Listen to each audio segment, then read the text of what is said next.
So students, आज हम इस वीडियो में हम जो टॉपिक कवर करेंगे वो है image formation by a convex lens. Actually students को बड़ा डाउट रहता है, बड़ी प्रॉब्लम रहती है इस टॉपिक में कि हम इमेज फॉर्मेशन कैसे करें, कॉन्वेक्स लेंस का से इमेज फॉर्मेशन कैसे की जा सकती है। तो first of all, convex lens कौन सा होता है?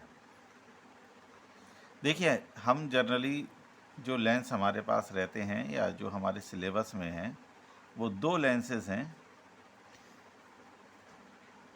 कॉन्वेक्स और कॉनकेव। ये है हमारा कॉन्वेक्स लेंस और ये है हमारा कॉनकेव लेंस। देखिए पहचान, कॉन्वेक्स लेंस बीच में कैसा होगा? थिक होगा, ठीक है, बीच में थिक होगा और किनारे पर जो सरकमफ्रेंस होगी लेंस की, उस सरकमफ्रेंस में कैसा होगा? थिन होगा, पतला होगा। और इसके अगेंस्ट जो हमारा कॉनकेव लेंस होगा वो बीच में थिन होगा और जो सरकमफ्रेंस होगी वहाँ पर वो कैसा होगा? थिक होगा। अब हम बात करें इमेज फॉर्मेशन की, तो कॉन्वेक्स लेंस में अगर हम मोटे तौर पे देखें तो सिर्फ दो टाइप के केसेस हैं। ये रहा हमारा लेंस और इससे बुक्स में दिया रहता है 6 टाइप के केसेस हैं। मैं ये कह रहा हूं सिर्फ 2 टाइप के केसेस हैं। एक केस तो वो है जहां पर इमेज कैसी बनती है? वर्चुअल इमेज बनती है। वो केस कहां से कहां तक? लेंस और फोकस के बीच में जब ऑब्जेक्ट रखा होगा तो इमेज कैसी बनेगी? वर्चुअल। और फोकस के आगे, ठीक है, फोकस से लेकर इन्फिनिटी तक, चाहे ऑब्जेक्ट एफ और 2f के बीच में रखा हुआ हो, चाहे 2f पर हो, चाहे 2f और इन्फिनिटी के बीच में हो, हर केस में इमेज कैसी बनती है? रियल बनती है और लेंस के इस साइड में बनती है। रियल बनेगी तो ऑब्वियसली इधर बनेगी, एक्चुअली रेज यहाँ पे मैच करेंगी। तो अब हम क्या करें? बहुत ज़्यादा रूल्स और उसको ना देखते हुए हम एक सिंपल तरीका देखें कि हम सिंपल मेथड से, कौन से मेथड से हम इमेज का फॉर्मेशन कर सकते हैं। ये क्या होगा? Primary focus. ये क्या हो गया? 2f हो गया। ये आपका ऑप्टिकल सेंटर हो गया। आपने ऑब्जेक्ट रख दिया, ठीक है, फोकस या इधर कहीं पे भी रख दिया, आपको एक ही काम करना है, कुछ और करना ही नहीं है।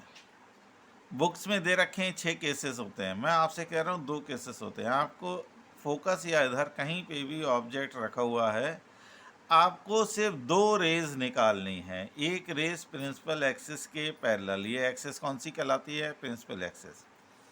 एक रेज निकालिए प्रिंसिपल एक्सिस के पैरेलल और दूसरी रे निकालिए ऑप्टिकल सेंटर पर।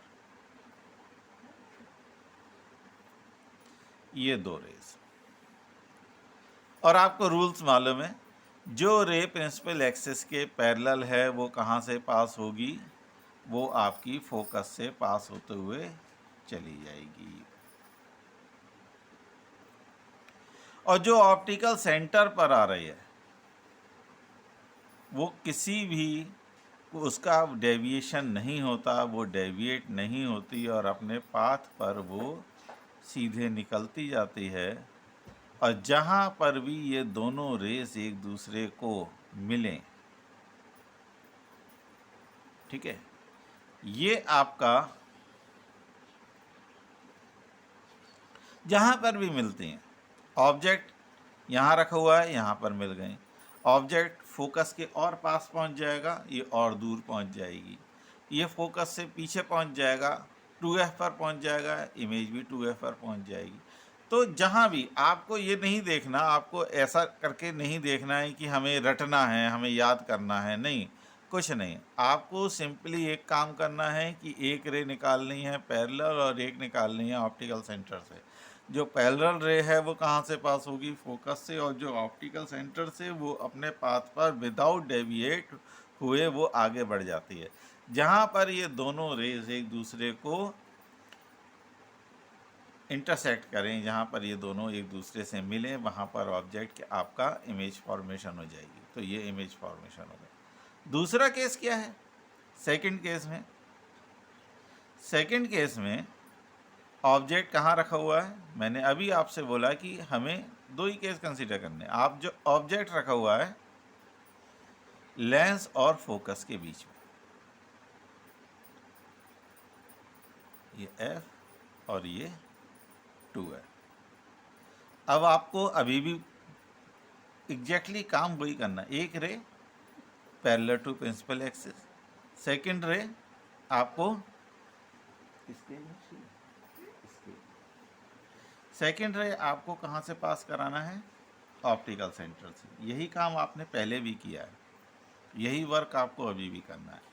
अब जो रे पैरेलल है आपको मालूम है वो कहाँ से पास होगी? वो आपके फोकस से पास होगी। और जो ऑप्टिकल सेंटर पर आ रही है वो विदाउट डेविएट हुए अपने स्ट्रेट पाथ पर निकली चली जाएगी। तो हम क्या काम करते हैं?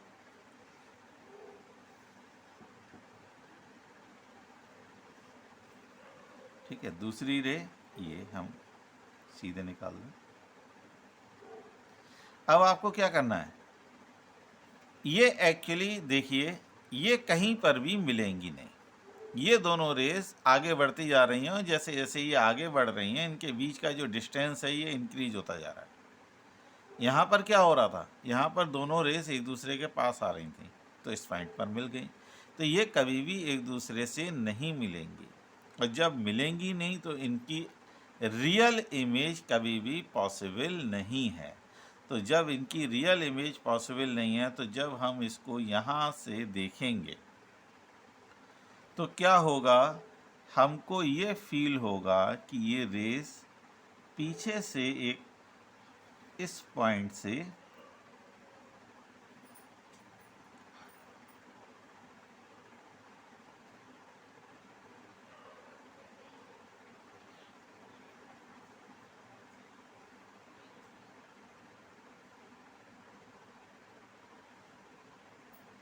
हमको यहाँ से देखने पर ये फील होगा कि ये रेस इस पॉइंट से आ रही हैं, और यहाँ से हमें एक कैसी इमेज दिखाई देगी?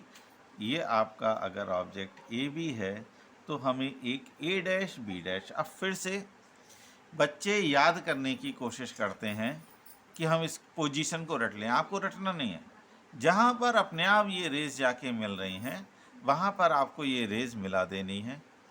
और ये एक्चुअली ये यहाँ पर एक्चुअली मीट हो रही हैं, यहाँ पर एक्चुअली मीट नहीं हो रही हैं। तो यहाँ ये रियल कैसी इमेज है? रियल इमेज है।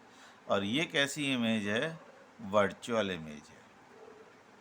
रियल इमेज हमेशा लेंस के अपोजिट साइड में, मतलब मीन्स जिस साइड में ऑब्जेक्ट रखा होगा उसके अपोजिट साइड में रियल इमेज बनती है।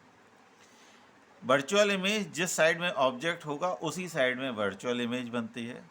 रियल इमेज हमेशा कैसी होगी? इन्वर्टेड होगी।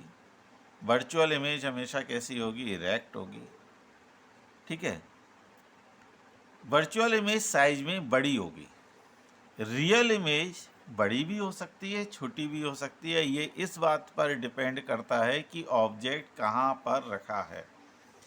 ऑब्जेक्ट 2F से पहले इधर इन्फिनिटी और 2F से आगे कहीं पे भी रखा होगा तो इमेज हमारी कैसी बनेगी? छोटी बनेगी। और 2F से लेंस की साइड में रखा होगा तो इमेज हमेशा कैसी बनेगी? बड़ी बनेगी। और जैसे जैसे ऑब्जेक्ट पास आता जा रहा है लेंस के, वैसे वैसे इमेज क्या होती जा रही है? दूर होती जाएगी। तो इस तरह से हमारा ये इमेज फॉर्मेशन है। और ये अगर आप इसको रटने की जगह आप इसको समझने की कोशिश करेंगे, फिर से मैं बोलूँगा, आपको 2 रेज़ निकालनी है, एक पैरेलल टू प्रिंसिपल एक्सिस और दूसरी रे ऑप्टिकल सेंटर से, तो आपकी इमेज बहुत प्रॉपर बन के आएगी। और बस आपको क्या ध्यान रखना है कि जो डिस्टेंसेस लें, फोकस का जो डिस्टेंसेस लें वो सब इक्वल डिस्टेंस हों। ऐसा नहीं हो कि आप एक डिस्टेंस बहुत बड़ी ले ले रहे हैं और एक डिस्टेंस बहुत छोटी ले ले रहे हैं। तो आप प्रॉपर अगर डिस्टेंस मेंटेन करके इसको बनाते हैं तो इमेज फॉर्मेशन बहुत इजी चीज़ है, इससे बिल्कुल भी परेशान होने की बात नहीं है। आप लोगों को कोई डाउट हो तो आप मुझसे मैसेज करके भी पूछ सकते हैं। फ़ोन नंबर भी, अगर साइट पे आप जाते हैं देखते हैं तो फ़ोन नंबर भी रहता है और वहाँ पर एक मैसेज का भी रहता है, तो आप वहाँ से मैसेज करके भी आप मुझसे कांटेक्ट कर सकते हैं, पूछ सकते हैं।